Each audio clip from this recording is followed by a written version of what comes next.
Hello, my name is Stephanie. Welcome to the Three Principles Global Community webinar. The Three Principles Global Community, or 3PGC, is a nonprofit organization that is committed to bringing an understanding of the three principles as introduced by Sydney Banks to people throughout the world. And my guest today is Patti Schmoock, and she's going to be talking about resilience after suicide loss. And let me tell you just a little bit about Patti, who we will be, well, I'm very pleased. You'll see how pleased you are. I'm sure you will be too, to meet her today. So Patti has a degree in culinary arts and has explored many careers from chef, bartender, high school paraprofessional, mail carrier, retail sales and management, and medical office administration. Every career that she chose had one specific thing in common, and that was her desire to help people. Now, she's experienced a lot in life. She's twice divorced and has been through a bankruptcy.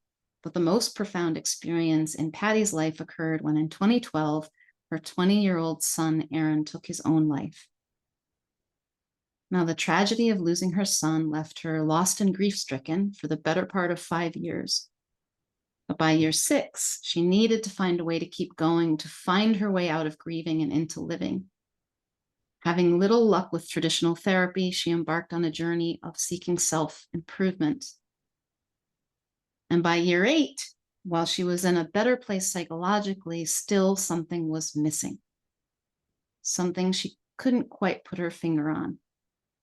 And then after a serendipitous experience where she heard the words, "be a spiritual teacher," Patti unceremoniously stumbled across the three principles and found exactly what she had been looking for: a logical connection between the spiritual and the psychological, and a fundamental understanding of how they work together to create our moment-to-moment experience of life.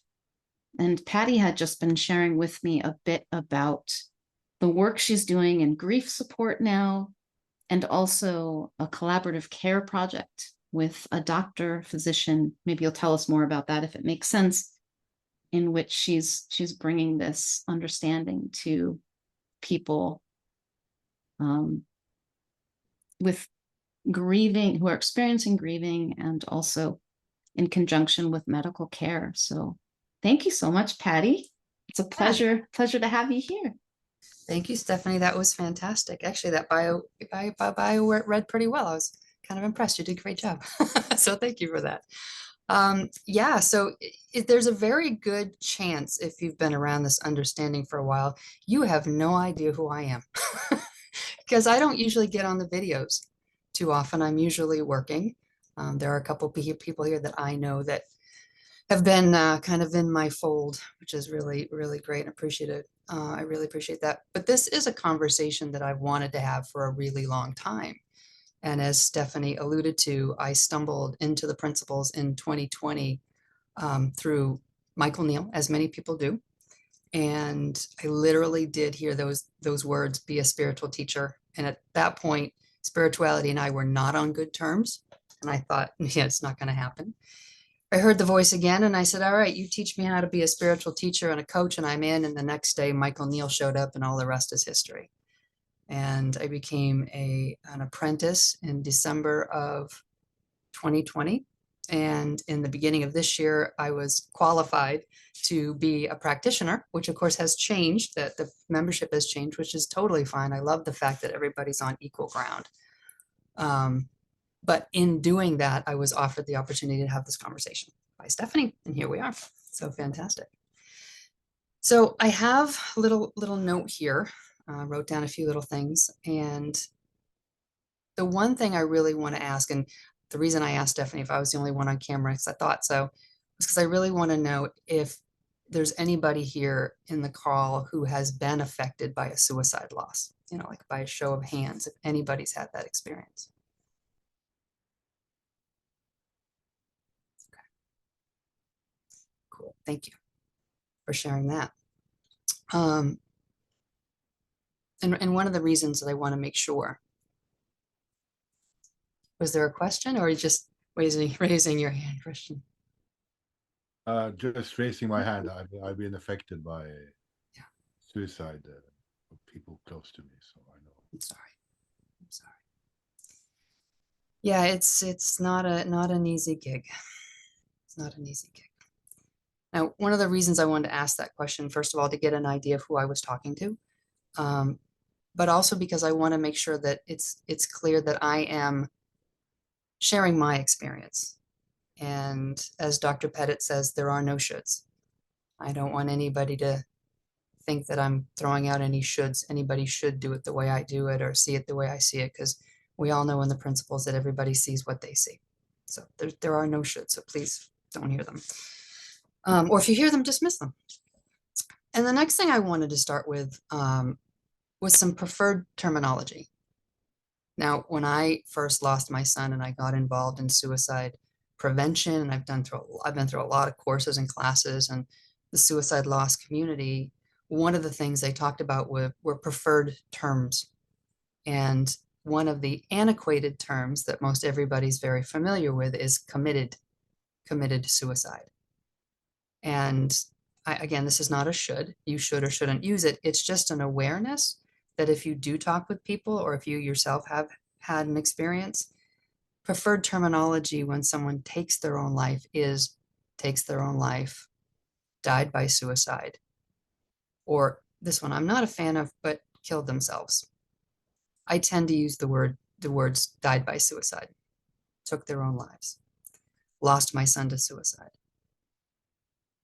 And the reason it's antiquated is because back in the day, committed was associated with sin and illegality.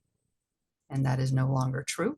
So that's why that term is no longer used. And I recently heard Erica do a webinar where she had talked about a client whose friend had taken their own lives. And I was very appreciative that she used that terminology. I thought that was great.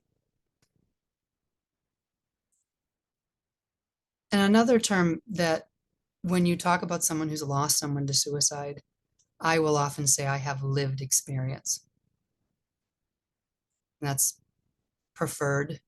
Another term that gets used a lot, and I'm not a fan of personally, it's just a personal preference, is survivor, suicide loss survivor. Perfectly acceptable, just seems weird to me. Yes, I survived it, but did I have a choice? You know, I'm kind of a fan of the word thriver. Personally, I like thriver.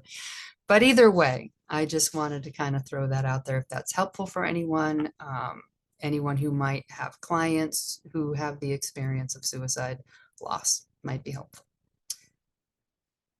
And then the next thing I wanted to talk about a little bit about was my darling friend, Hannah Studley. Are you guys familiar with her new book? Her new book, Beyond Diagnosis? As many people are, I am a contributor.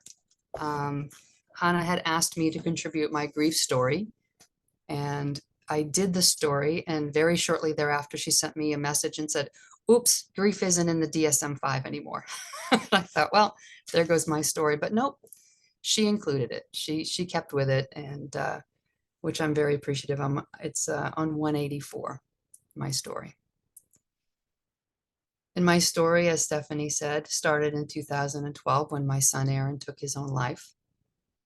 He had been struggling for a while. I was recently talking to someone who, here in the 3 Ps, who said, did you know he was struggling? And I did. I did know. What I didn't know was for how long. I did not know that. He came to me in August of 2011 and he told me he was having suicidal thoughts and that he was scared. And I tried to find a way to help. I didn't know what to do. A friend of mine said, take him to the emergency room. I did. They admitted him. He did a 7-day program and left on a very low dose of antidepressants. And at the time, this was 2012, we believed that antidepressants were kind of like antibiotics. You take the medicine and it cures the illness. I now know that's not true. And I had an inkling, and I really wanted him to get talk therapy, and he refused, and he refused, and he refused, and he refused. And that went on for quite some time. He had ups and downs, as we all do. And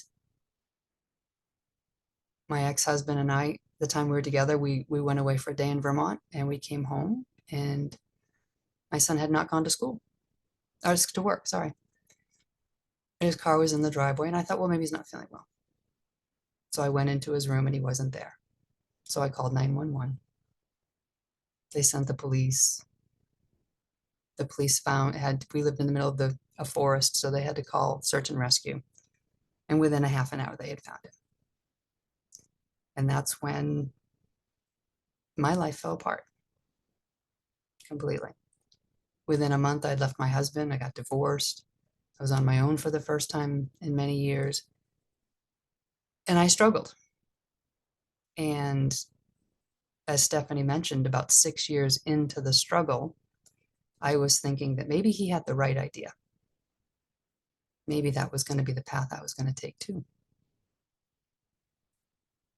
And at some point in all of my planning and thinking, it occurred to me that that was not a good idea, that I couldn't do that to my friends and family.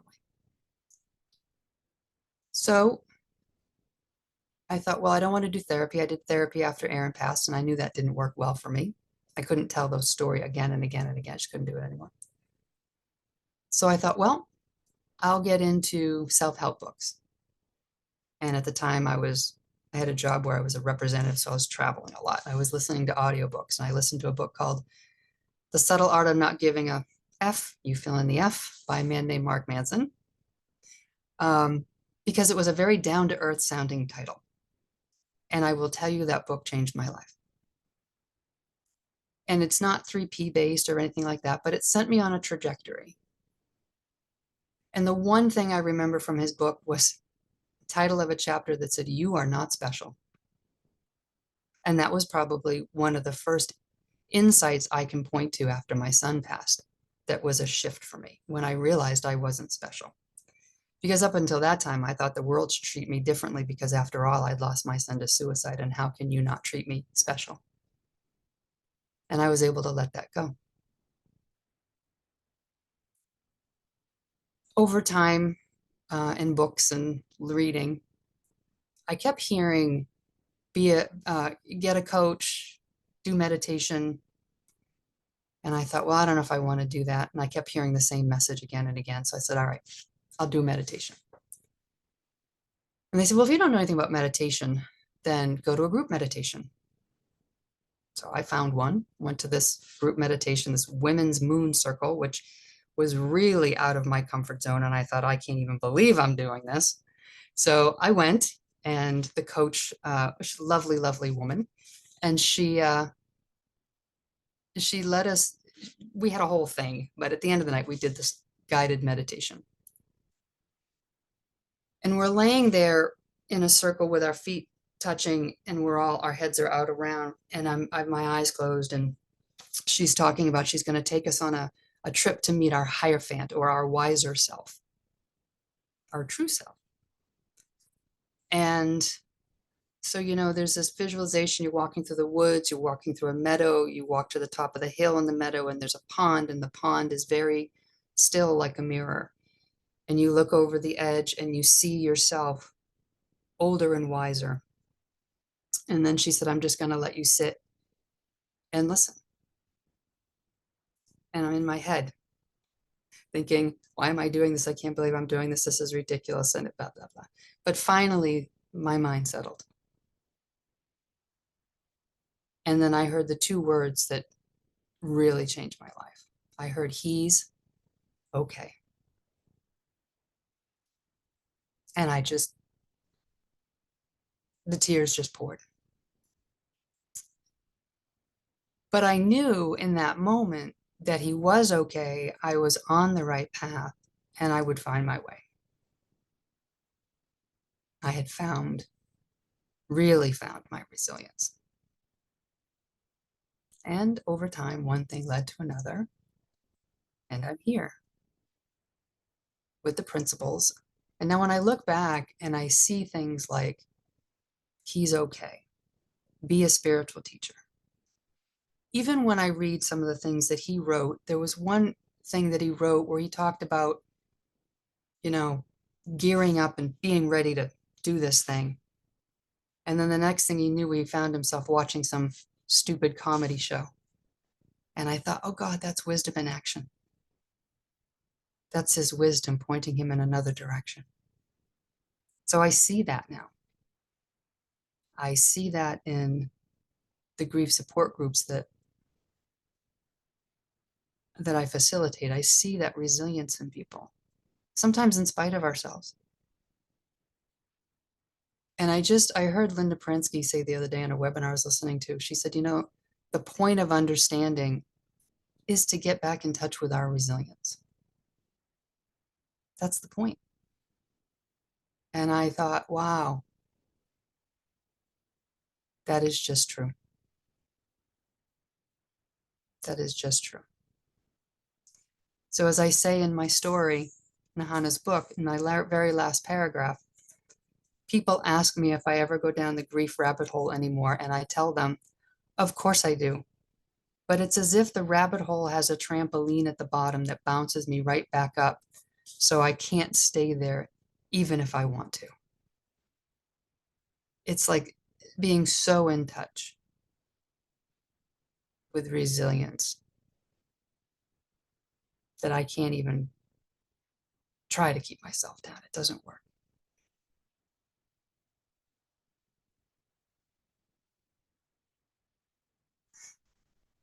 I know that seems like a natural pause right there. So we'll see if anybody has any questions or comments or anything else you'd like me to go a little deeper on.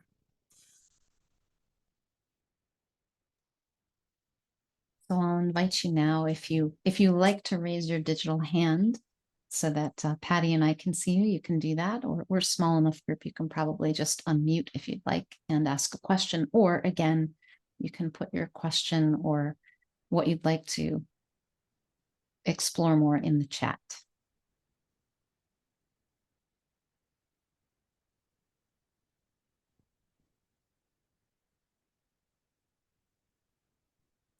And I'd even be open to hearing about your resilience.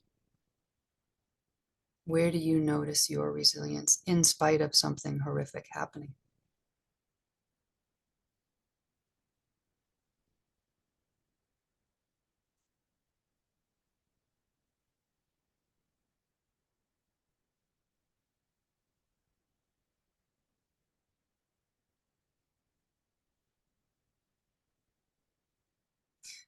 So the other thing that comes to mind is I was actually talking to someone the other day, having a conversation with somebody in the principals community I'd never met before. And I was talking about another insight I had, which was Byron Katie. And I heard her say, how do you know you had the past you were supposed to? Because you did. And I'll be honest, at one point in my life, I thought, oh, don't tell me I was supposed to have this past. But when I got out of my little personal mind, I realized what she's really trying to say is you can fight it and you can be in your head and try to change it all you want, but it's not going to change. You can see it from a different perspective. And the thing is, we do see it from a different perspective, no matter what. Something I've learned in the principles is that we don't feel our circumstances. And I use the example all the time. If we felt our circumstances, if my son's passing caused me to be sad, that's a circumstance that doesn't change. Ever. And if it was my circumstance that made me feel, I would feel sad all the time. But I don't. I have a lot of different experiences. So that was very helpful for me to understand. And then to look back and realize, I have memories. I have happy memories. I have silly memories. I have memories that, where I wasn't very happy with him. There's a lot of memories that bring a lot of different experiences. And I think that just opening myself to that kind of truth keeps me grounded.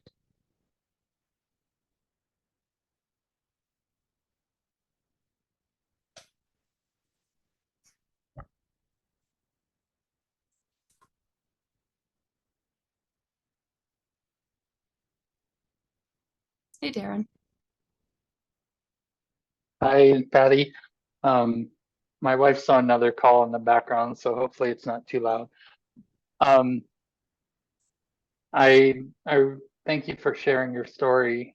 I heard some more details about you and Aaron that I hadn't heard before.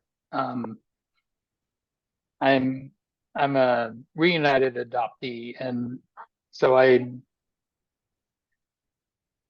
grew up in a closed adoption. I didn't know my birth family, and with the adoption in the baby scoop era, which was from the 40s to the mid 70s, we were told we were blank slates that, birth mothers were told they would get on with their lives and get over having a child and losing a child to adoption. And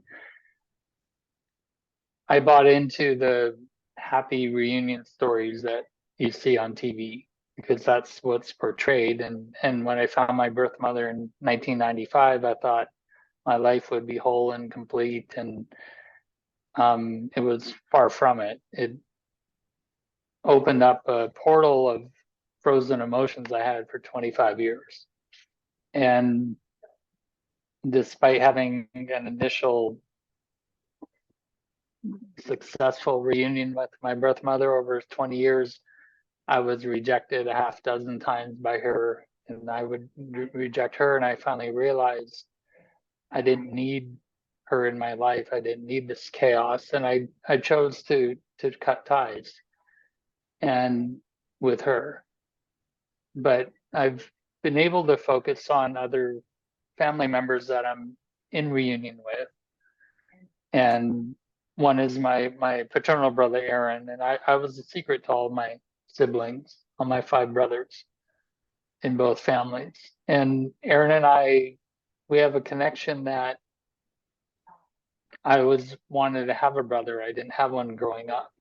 And it's been really refreshing to have this, and to realize that the universe protected me from abuse that he and my other two paternal brothers went through. And my youngest paternal brother um, was taken by suicide almost 9 years ago. And I didn't know him, but I grieved him for the loss that the rest of my family had.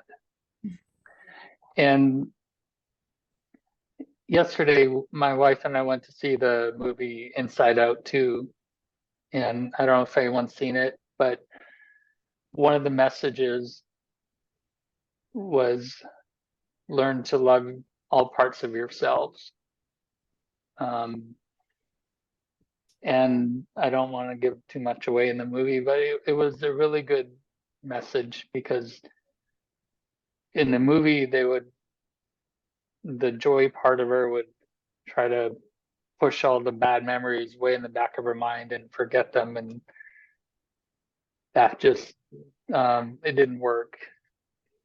And so I think it is a matter of embracing our feelings and our thoughts and realizing we don't have to be stuck in the past with traumatic things or be victims to what's happened to us, because as Byron Katie says, um, fight with reality, you'll lose 100% of the time.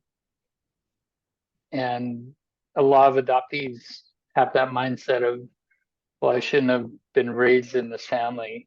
I did have good adoptive parents. A lot of adoptees didn't, and they went through a lot of abuse and neglect, and it was unfortunate. I know I was spared from a lot of that. There was a price for it emotionally, but I'm grateful for the journey I've gone through. So, and I'm grateful that we met a few years ago and stayed in contact. Thank you. Yeah, thanks, Darren. That gratitude is very powerful. Acceptance is very powerful. Accepting what has been, and then recognizing that we only have this moment. You know, the past is over. And the only way we can experience it is when we think about it. If we're not thinking about it, we're not experiencing it. Which was kind of my point when I think, you know, my son passed. But doesn't mean that every experience, doesn't mean I only experience sad. Because I'm not always thinking about it. I remember in the beginning, I thought, geez, what kind of a mother? I remember the first time I laughed after he passed. I thought, what kind of a mother laughs when their child passed? Who does that? And I used that to beat myself up with. But that's okay. That's okay. I've moved on from that.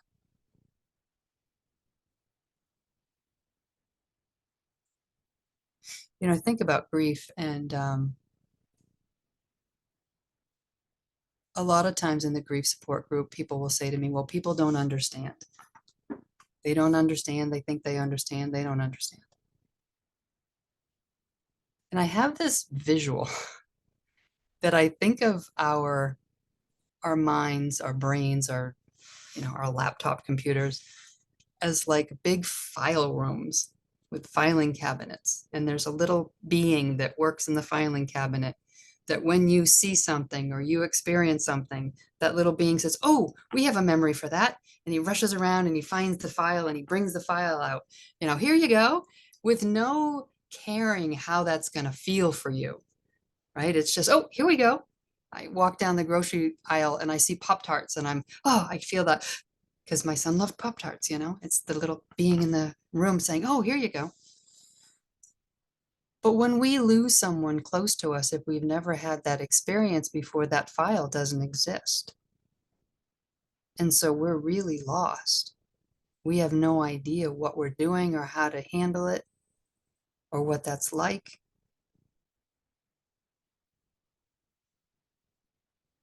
And when I was reading all the books I was reading, I read a book about, you know, neurobiology. And it was talking about grief, and it said that, you know, when we lose someone, the brain has to kind of figure out how to file that away. I think that's where I got my visual from. But there's something about understanding not only separate realities that we talk about in the principles all the time, but the fact that someone hasn't had an experience you've had. So they don't have that file. It's, for me, it's so much easier to have some compassion for them, to recognize, well, of course they don't know. They can kind of imagine what it would be like if it were them, but they can't really touch that space. And that's okay. I think that what that helps folks do, newly bereaved, is find compassion for the person that they were finding anger with or frustration. If that makes sense at all.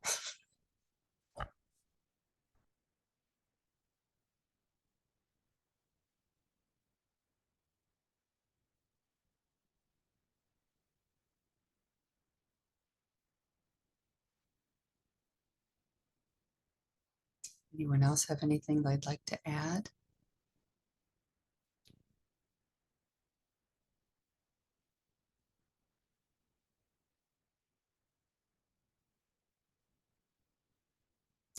So how about if I ask this question? Was there anything, for those of you who've come today, was there anything you were hoping I would speak to?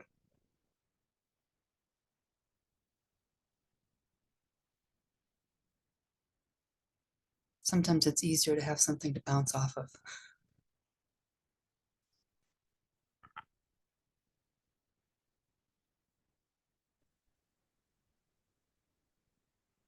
Hi, Patti. Yes, Schmoock. Thank you very much for sharing. Yeah, I don't want to say your story, but sharing this with us. Of course.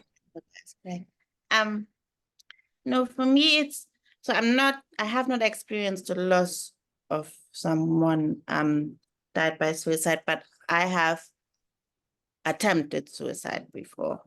So it's, yeah, from that perspective. And I have recently, one of my former work colleagues also tried to, he took an overdose basically. And it's just that one thing that I noticed, there's always two sides sometimes. Sometimes people come to the conclusion of, yeah, maybe it really just was their time and we should just let them do it. I shouldn't really try to intervene. And then there's the other side where it's anger and it's so selfish, and if it makes sense, it's both two extremes. So I just wanted to hear your thoughts on that. I obviously had my own experience after the last time I tried to do that, how I felt, and know now why I don't want to do that. Before, that was way before the principles, but just your view on things, because there was a group that was facilitating and someone actually said, well, you should just maybe accept that that was their time, and it made another person quite upset and they left the group completely. So I just want to know if that might also be something that you probably shouldn't say, in a sense. So I don't know. Yeah. Yeah. Well, I think, Siobhan, it's always wise to listen to wisdom and to read the room, and that doesn't mean that I couldn't say something that someone doesn't find. That's why I tried to start off with saying, please, no shoulds. You know what I mean? Actually, I love that you brought this up, because I'll be very honest. I've seen it from both of those sides. When my son was struggling, I struggled, and I'll be honest, this is the first time I've ever said this out loud, so thank you for this. I remember riding down the road, and there's a song, and I can't remember what it's called, but it's a song about a woman who, I think that's what it was about. It could be about something completely different, but this is what I heard, who had someone in her life who she was going to lose. It was inevitable for her. And I thought, that's going to be me. It's going to be inevitable. And then I would think, oh gosh, how can I give up? And so it like every other experience, you go up and down and in and out. I had a moment of, that was so selfish. How could he? But that didn't last long for me, especially after I started reading some of the things he wrote, and I realized, okay, now I get it. In fact, in the book, in Hannah's book, I write, thanks to my understanding of the principles, even though I wish things had been different, I can see my son's psychological innocence. I can see how he got to the point where suicide seemed like the only option. I can see that his pain and anguish were very real to him. I can also see that our inner wisdom, innate resilience, and capacity to move forward never leaves us. That we're always free to return to clarity, calmness, and peace of mind. And I know you have a little one, adorable little girl. And I say this, I'm going to say this to you, as I say to every parent. I say to every parent I've ever met who will listen to me, and you know this, but our kids have wisdom. Yeah. Yeah. And it is so up to us to point that out to them. And I say, God, I wish I'd known that. I am not going to say in any way, shape, or form that I am a reason that he made the choice he made, or he felt he had to do what he had to do. But I know, looking back as a parent, I heard Marina Galan say one time recently, she said she was a terrible parent. And I thought, oh, thank God you said that. She's like, I was a terrible mother. I'm a terrible mother. And, I had it in my head that only I could do it right. And I didn't help him fall back on his wisdom all the time. And I wish I had, but I didn't know I had it. So, innocence, total innocence. And I don't have it to do it over again. So that's why I tell every parent that I see, oh, your child has so much wisdom. I shared, a gentleman that I worked with, he and his wife are getting ready to have their first baby. And I gave him a copy of Parenting from the Heart by Jack Pransky. And he read some of it. I didn't read a lot of it by the time the baby's born. I said, so have you read any? He said, I read a little bit. I said, what'd you get out of it?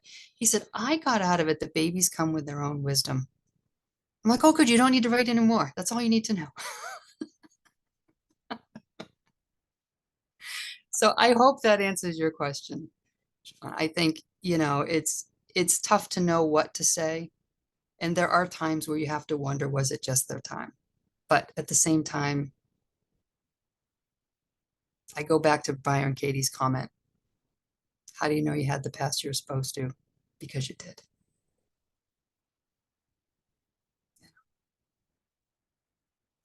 Hey, Richie, long time no see. Hi, good to see you.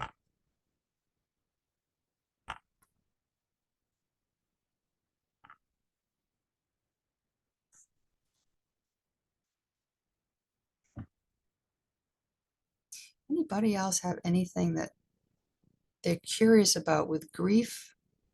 We talk about a lot of things in these webinars. Grief doesn't get talked about much. We do talk about folks who suffer and have experiences such as Siobhan's, but we don't often talk about people who lost someone that way. And I'm an open book. I'll talk about anything.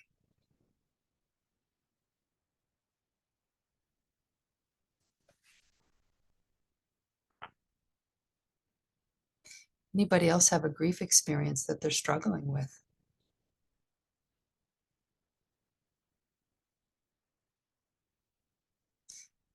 So that's one thing that I realized about grief. And I actually have it on a post-it note on my wall. Where is it? Grief is an experience, not an identity. That took me a little while to wrap my head around. And I hear it in the grief group sometimes. I'm grieving. I'm a griever. I'm a grieving widow.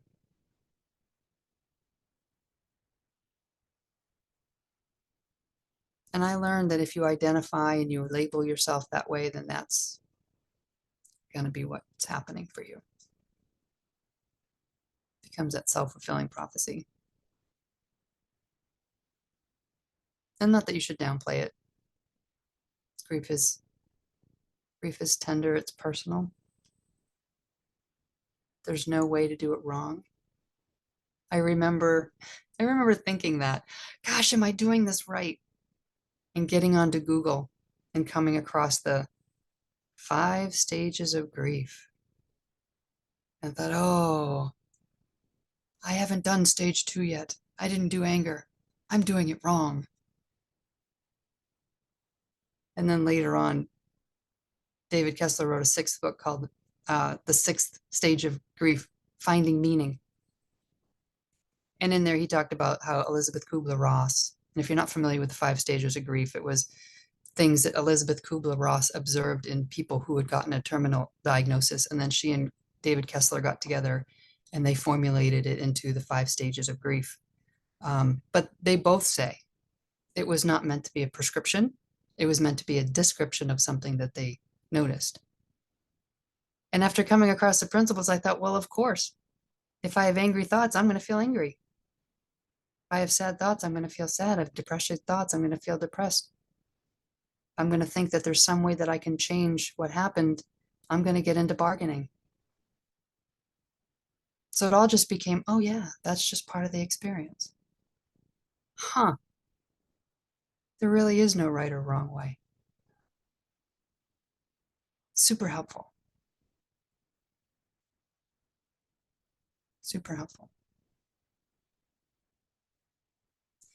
Okay, Eva, I am trying to transfer the word resilience into Danish. Excuse me while I read this. Find it difficult. Could you tell more about what resilience is? Perfect. Thank you, Eva. For me, and I can only speak to me, to my experience,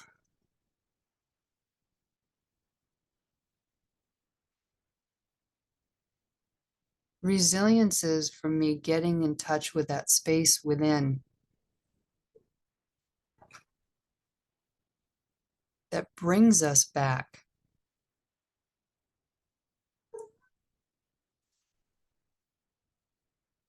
to balance. Excuse me. I may be dating myself here, but there used to be these little plastic toys that were little people that had little rounded bottoms called Weebles. Weebles wobble, but they don't fall down. So we are kind of like that. No matter how the grief experience is in the beginning, how terrible it is, even if you think you're never going to feel better, we have this natural ability to balance, even if just for a second, sometimes in spite of ourselves. And for me, that's resilience. Does that make sense, Eva? Is that helpful? Yeah.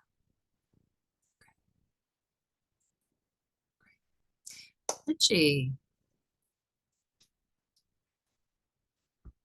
Hi, Patty. Hey, long time no see. Well, Yeah. I know there are no shoulds, but I have a should. Okay, cool. What you got? It's 2, 3 weeks ago, I got a call from my daughter-in-law. She was worried about my grandson. He'd graduated from college, and it was a story, and he was down, and she was worried about him. The suicide word never came out of my mouth, never came out of my daughter-in-law's mouth. My senses, we were both thinking about it, but we didn't say it. And I agreed to talk with him, and we met. We spent a couple hours together. I've stayed in touch with him since then. But the should question is, should I have asked him if he was thinking about suicide? And I didn't. And so that's the question. Should I have laid it out there? I didn't do it, and I felt comfortable that that he saw something. He felt a little lighter.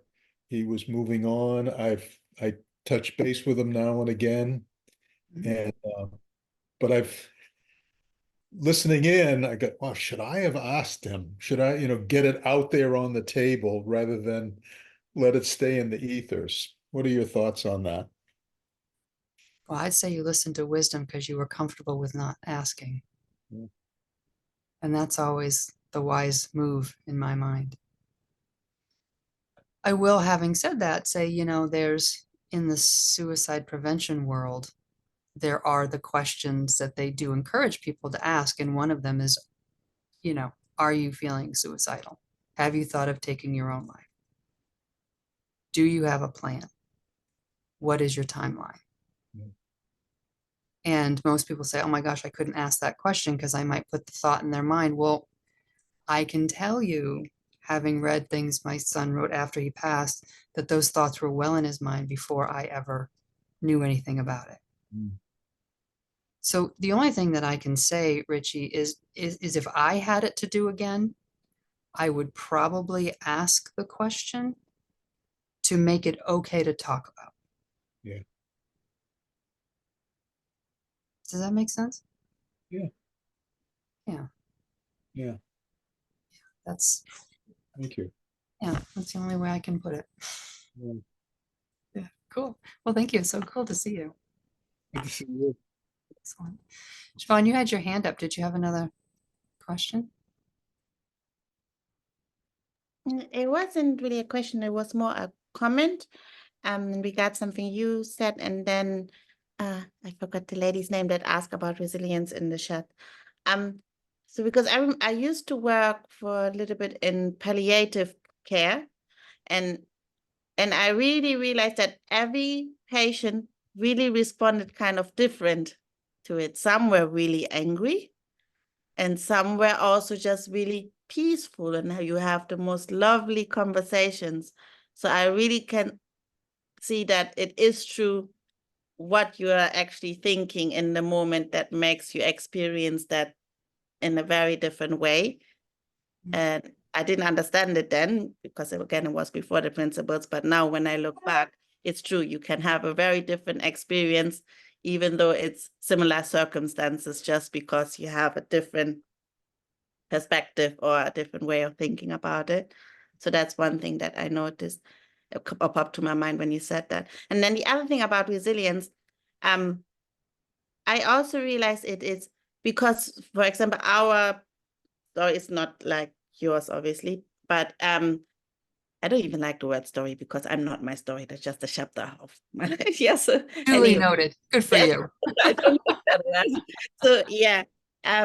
So anyway, but my children, because we fled due to domestic violence, and then my son was very affected by it in the beginning because he's the oldest from the 3 young children that I have. And I remember we were walking to school, and there is we're going through this path, and there's trees everywhere, and then there was this metal fence growing through parts of the trees, and it looks like the tree has bruises and everything. So the kids were telling me about it. And I was like, oh, okay. And my daughter would say, oh, I feel sad for the tree. It looks like it hurts. I don't want to look at it. And we kept on going to school throughout the week. And by the end of the week, they both were just saying, Mommy, I'm not sad for the tree. I'm proud of the tree because no matter what, it kept on growing. And then my son said, it's like resilience, Mommy, just like when we left Daddy. At first, I really thought that's it. I can't because he was really struggling. But now he gave a talk at the school to tell everyone about her resilience and how you can, no matter what happened, you can stand strong. It's going to get better. You would learn a way how to look at it from a different perspective. And he's only 8. So even when you go back to saying they have their own wisdom, it is so true. And that for me is also just, it showed me the resilience, the beautiful picture of that tree with all the kind of things that are pushing against it, but it just continues to grow. And that's what it is for me. Yeah. Yeah. I love that, continuing to grow. That's so true. Continuing to, because we do. And the funny thing is, I don't think we can help it. Mm-hmm. You know, it's so built in that even if we try not to, we do it in spite of ourselves. Yeah. Such a beautiful thing to realize when you're in the throes of something, to realize, yes, it looks like this now, but it won't look like this. And the funny thing is, you can't share that with somebody. Like you can't tell somebody that because people, that's so hard to hear. I know I couldn't hear it. But when I heard it from inside, when I discovered it from inside and had that insight, it's like, oh, okay. Now I know no matter what, I'm going to keep growing and it's going to happen. Even if I stand in the way, it's just going to happen a little slower. I love this quote. Healing is a law of nature. And when we remove the barriers, healing happens. So, you know, Eva, that might actually be a good way of looking at resilience. Healing, it's a law of nature. And when we remove the barriers, healing will happen in spite of whatever's happening. Yeah. I love that. That's great.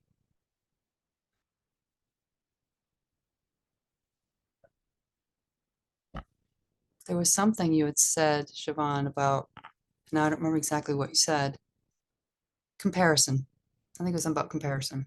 You might not have used that word, but I know in the grief support groups, I am the only person who's lost a child. I am not the only person who's lost someone to suicide, but I am the only person who's lost a child. So most people in my group have lost parents or spouses. And inevitably people will say, well, I only lost my husband. You lost a child. And I always put the kibosh to that. Like, look, it doesn't matter. Grief is grief. Your grief is your grief. It's personal. No one can take it away from you, and nobody should. And you don't want someone to take away your grief. That's sacred. That's yours. And downplaying your own grief, just like anything else, we resist it. It persists. So I do my best to Say, no, no, no, please don't do that to yourself. And I don't need, because I am not special. As I said in the beginning, I now know I am not special. So I don't need that special recognition. It's not fair to the people. I had one woman who joined my group a couple of years ago, and she was, oh my gosh, she'd lost her husband a couple of years before. She was very angry woman. And she was not a fan of mine in the beginning because I share what I share, and she didn't want to hear it. But then she heard something that shifted her. She had an insight. And what I'd said to her, what I'd said was, we tend to put our lost loved ones on a pedestal. And we forget that they were people. And we tend to put them on a pedestal and kind of put ourselves down below that. And it's not helpful for the healing. And whatever it was she heard in that just shifted her. And she's not that angry woman anymore. She's grown, she's made friends, she's done things she's never thought she would do. It's absolutely gorgeous. So cool to see.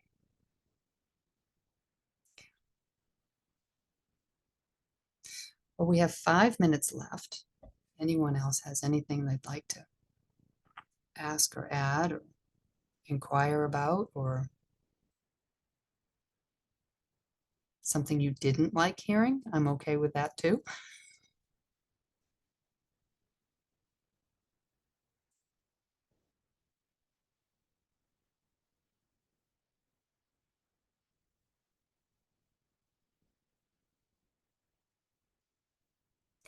Christian? Is it Christian? Christian. Okay. Hi. To make a long story short, I had a girlfriend, an ex-girlfriend, that committed suicide after a few months after we were together. I was very young at the time, and the mother was blaming me for what had happened. Long story, but this, my ex-girlfriend, she had experienced very bad sexual abuse by her father and grandfather, and probably the mother was just feeling bad conscience. But it was a very heavy experience for me. And but what I learned, because the period before or after we had broken up, I was meeting her sometimes. So she was very, there had been words about committing suicide before, but I didn't think that would happen. She was very hard, or she seemed very hard. She had a very hard shell. And I always wanted to tell her, like, you know that I care about you, that I love you. Still, how are you? You can talk to me. But I did, like, one time, a little bit, but not much. But what I learned from it was, in a way, that if you have love in your heart, you have to express it, because you don't know how long people are going to stay here. So in a way, for me, the lesson was that this sorrow of loss, of extreme sorrow of loss, can show you how precious life is. In a way, it can make you value life and be more present for the people in your life. Yeah. Thank you for sharing your story. I'm sorry that you went through that. But thank you for speaking yourself into the room. That's beautiful. And you're right, it does. It definitely helps you appreciate life and connection and love. There's a gift in anything, Yes. even that experience, there's a gift. Yeah. So, And, you know, even just being able to say that that experience was a gift is an example of resilience. Because I'm sure at the time you certainly didn't see it as a gift. I know I didn't. still can cry when I talk about it, even though it's 25 years ago. My heart goes out to you. Yeah, of course, thank you.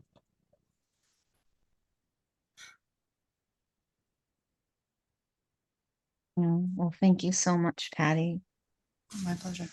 I hear this discussion, this work that you're doing as an invitation to healing, as an invitation to resilience, as an invitation to rediscovering that peace and well-being that we are in the midst of something that's really difficult. And I think it takes courage to talk about it, or at least I make it up that way. So thank you. Sometimes it does. And other times it's just, you know, I thought for the last couple of days, gosh, what am I going to talk about? I should say this. And then I thought, you know what? It's your story. You know your story. You don't really need to figure it out.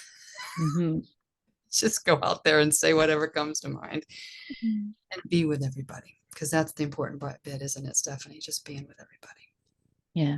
Yeah. So glad we can. Thank you so much, Patti. Thank you. Thank you. Everyone for coming. And I have a quick public service announcement. I've been asked to invite all of you and anyone watching the replay later to attend the 3PGC's new vision webinar that will have a Q&A on June 24th at 2 o'clock Eastern time. That's also 7 p.m. in the UK. And Natasha Swerdloff and Deborah Barron will be taking questions, talking about the new vision and direction of 3PGC, and in particular, the new community membership. So if you have questions, please do attend, or if you're considering joining, it might be a good time to do that as well. Thank you again so very much. Yeah. Have a beautiful rest of your day. You too. Thank you, Patti. Thank you, Thank Stephanie. you. Thank you, Patti. Welcome. Thanks, guys.